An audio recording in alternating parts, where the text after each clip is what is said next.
Pound of Flesh.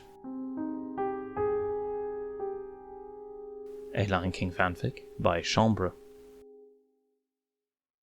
Kovu smiled down at the termite he'd caught, letting it run its long, delicate wings over his rough paw pads. The bug sat there, buzzing faintly before it took flight above Kovu's head. "Kovu! Stop letting them go!"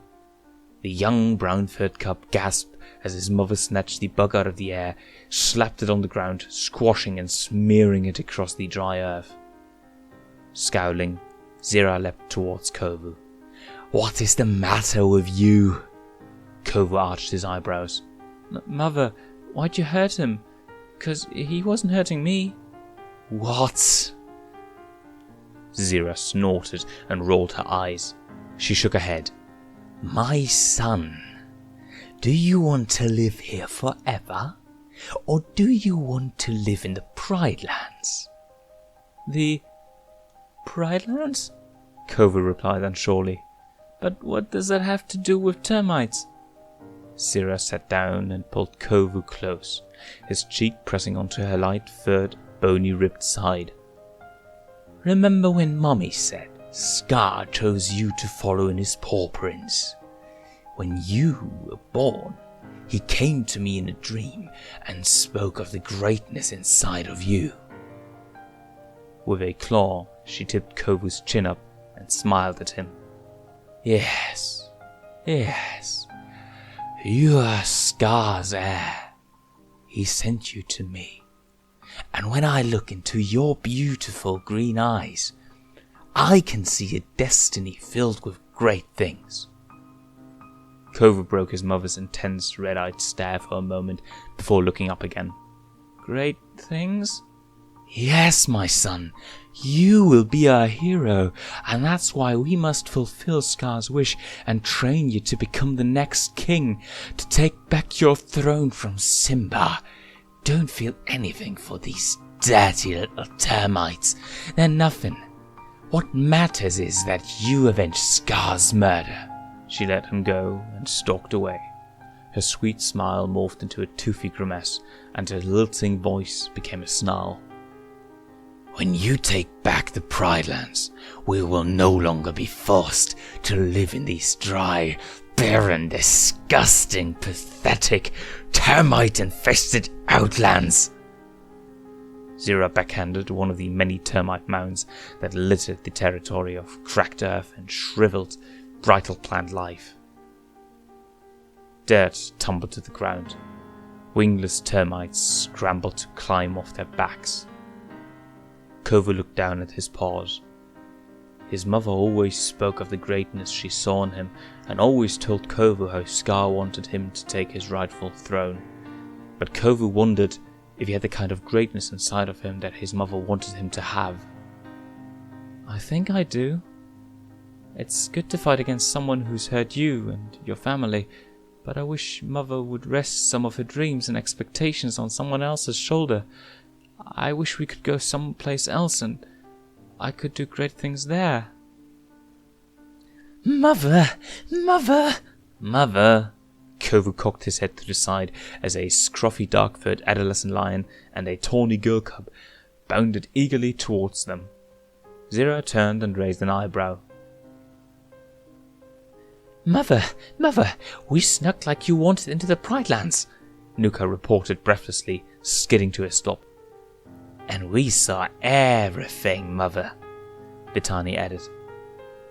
"Everything?" Nuka exclaimed. He tried to shove Vitani back, but she ducked away from his paw. "We saw the whole thing," Vitani cried. "We saw Simba's new cub. It's a girl." "A girl?" Zira cackled. "Ha! Some air." She then closed her eyes, a peaceful look softening her harsh angles on her smiling face. "Scar, my beloved, did you hear that? Another deafening moment in Simba's reign." Kovu frowned, bothered by the way his mother spoke to Scar as if he was still alive. Zira continued snarling. "Our future will be extraordinarily bright once Kovu becomes king. Simba's breath can be easily removed too. You know, speaking of kings, Nuka remarked, I was just thinking that since I'm the oldest, that I should be king, huh? I could. Don't be a fool, Nuka. Zira snapped. She raised the paw and Nuka cowered. She then shook her head and chuckled. You'll never be as strong as Scar was. And Simba overthrew him. Scar knew it the moment he laid eyes on you. We all know Kovu is the future king. Nuka laughed nervously. Just a thought. You can stop that thinking. Zira turned away from Nuka, walked back towards Kovu, whom she nudged towards Nuka. Take your brother. Make sure he kills something. Nuka. How is he going to get anything done if he keeps letting termites get away? Mummy can't stand another minute of it, and she needs to report this news to the lionesses. Oh, yeah. Okay, Mother. Nuka straightened up. He smiled over his shoulder at Zira as she walked away with Vitani. I can do that. Hey, Nuka, Kovu asked, looking up at his older brother. Why is it me who has to fight Simba? I think you could shut up. Nuka snapped. Come on. Let's go get you to squish something. Kovu battered at a rock. But I don't really want to. Nuka started to walk. You're shaping up to be one fierce killer, he spat. Kovu's eyes widened. Killer? He squeaked. What are you talking about, Nuka? Mother wants you to kill Simba. How did you already know that? You're lying.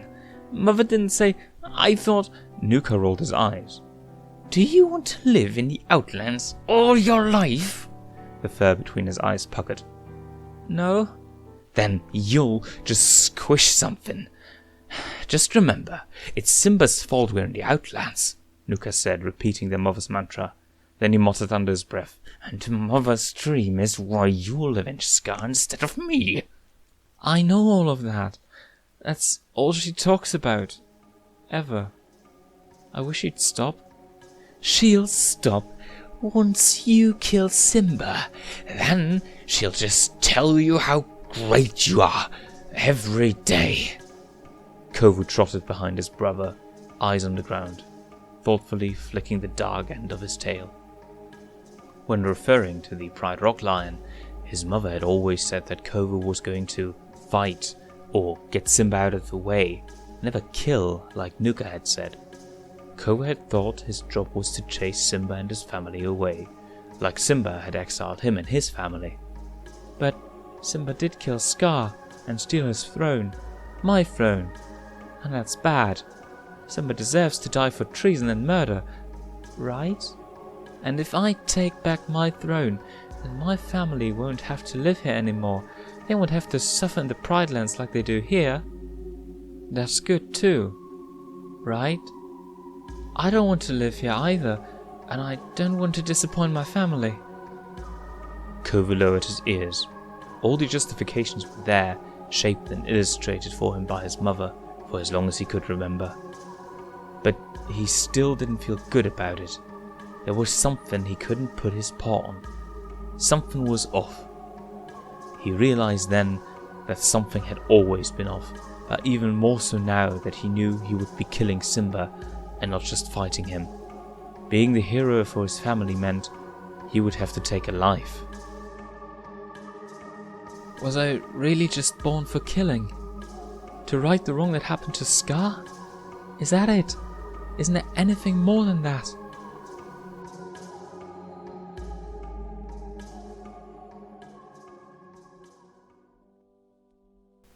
Simba stood on the tip of Pride Rock, which had been the center of attention that morning. Now, the gazelle, zebra, wildebeest, giraffe, and other prey animals had abandoned it, leaving the lions who hunted them to relax and celebrate after the presentation ceremony. The cooling evening air smelled strongly of grass and faintly of musk. Simba sighed, taking in the peaceful scene and remembering how several days before it had just been him, Nala, and the building anticipation of a new life preparing to be born. His life had changed. He was a father, though he hesitated to add again to that thought. Nala was sleeping in the den with their new daughter Kiara, who had been presented to the Pride Lands by Rafiki, the Lion Pride's shaman. The lionesses who were dotting on Kiara, happy to have their pride blessed by such a healthy, beautiful princess. Simba was thrilled to have a daughter, a little miracle. His heart lifted when he nuzzled her and felt the warmth of her soft fur against his nose. But it also clenched behind his ribs when he remembered the son he had lost not too long ago. Cooper hadn't been strong enough to live past 2 months, weak from the first day he had entered the world. Sometimes the pain from the loss was relentless, and when he wasn't in pain, Simba felt guilty. The decision to try for another heir had weighed heavily on both him and Nala, but ultimately they hadn't much of a choice. He squeezed his eyes shut and recalled a fading memory. "Daddy, can you tell me another story?" Simba laughed. "But I've already told you 2. Aren't you tired yet?" "Nuh-uh. Tell me another. "Well, which one?" Simba had mused in mock thought. "I want to hear the one about the snake who wanted to eat Timon." "You look anxious, my son." Reality jerked Simba back. He turned and sighed when he saw his mother. "Just thinking, that's all." "About what?" Sarabi sat down next to him. Simba looked away, guiltily. "Cooper." "You would want you to enjoy this moment, Simba." "It's just, I miss him." Simba looked up at the sky. "I wonder if I didn't do enough to help him get better. I know Rafiki did everything he could to save my son." He heaved a breath. "I know I had to have an heir, but his life was more than just a replacement for me and Nala once we're gone. And when I look at Kiara, I see him, and I know that it isn't right." Simba turned to his mother. "I don't think I'll be able to help it. I wish the circle of life wasn't so cruel sometimes." Sarabi pursed her mouth. "Simba, I know what it is like to lose a son. But I also don't know everything that you're going through, because Cooper isn't coming back. I was lucky." With a cheek, she nudged his red mane, so much like his father's, before she looked up at the sky. "The great kings must have a plan. Cooper would understand. Don't worry. And your father is looking after him." Simba looked away. I'd rather have Cooper here with me." "Why don't we go back into the cave? Nala was asking for you." Simba sighed and forced his painful worries to the back of his mind. They stood up, and he forced a smile for his mother. "Kiara's beautiful, isn't she?" "Very beautiful. And strong." Simba looked to the side. "Do you think I can keep her and Nala safe? From Zira? The outsiders can't seem to stay out of the Pride Lands." He feared that Zira, Scar's most dedicated follower, would return and make good on her vows of revenge. After he had exiled Zira and her savage lionesses, he'd sent his major domo, Zazu, to follow them. Sure enough, they had only moved across the border. Lately, Simba and his pride had found evidence of prey poaching, but he had yet to catch them. The fur along his spine prickled in anger and repulsion when he patrolled along their shared border, and the disdain he felt for Zira and her sick mind only deepened. She had gone into the wilderness with her 3 cubs, followed by several lionesses who had feared their weak, sickly and starving cubs would be killed, although he had assured them they were safe. He wasn't even sure if they were Scar's cubs or not. All the lionesses had sworn they weren't, but he wasn't so sure. Others had simply gone out of loyalty to Scar. It was their loyalty that he understood the least. "I lost 1 cub when the great kings called him home. I won't lose Kiara to a psychotic monster." "Don't worry. You have family and your pride, his mother told him, standing up and leading him towards the den. Zira's no match for us. I'm not sure about that, Simba thought as he entered the cave behind her. When you're determined, you can do just about anything. I think Zira is certainly determined. She might have tried to kill Cooper if he'd lived longer. The temperature dropped inside the cave, but heat radiated off the pride of 15 lionesses and one small cub.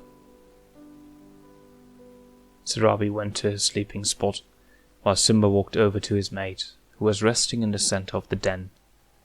Nala's head was on her paws, her eyes closed, but she stretched when he nosed the top of her head. Kiara was nursing. "Hey," he murmured, lying down next to her. "Hey." When Nala opened her teal eyes and took in Simba's worried expression, the space between her sharp eyes creased. "Is everything alright, Simba? You look like you're hiding something." "Nah, I was just getting some air," Simba said as he nuzzled Nala again, smoothing away his worry and putting more effort into his smile. He couldn't burden his mate with his worries when she already had her own. He groomed her cheek. "Everything is fine." He gazed at the small ball of orange fur. "How is she?" The crinkles smoothed out a bit between Nala's eyes. "Tired and hungry," she sighed. "I finally got her to settle down. Rafiki said she's very healthy." There was a small note of joy in her soft voice. Simba smiled. "That's great news." As he stared at Kiara, his grief started to resurface. "I cannot lose Kiara too," he thought. "Are you sure you're okay, Simba?" Nala watched him worriedly. Her eyes were beginning to mist. Simba pursed his mouth and nodded slowly. "We should be happy." When he rested his chin on her paws, she laid her head over the back of his neck and snuggled her head into his red mane. "I love you, Nala," he whispered. Nala sighed. "I love you too, Simba." "And I'll always protect you and our daughter." End of chapter 1.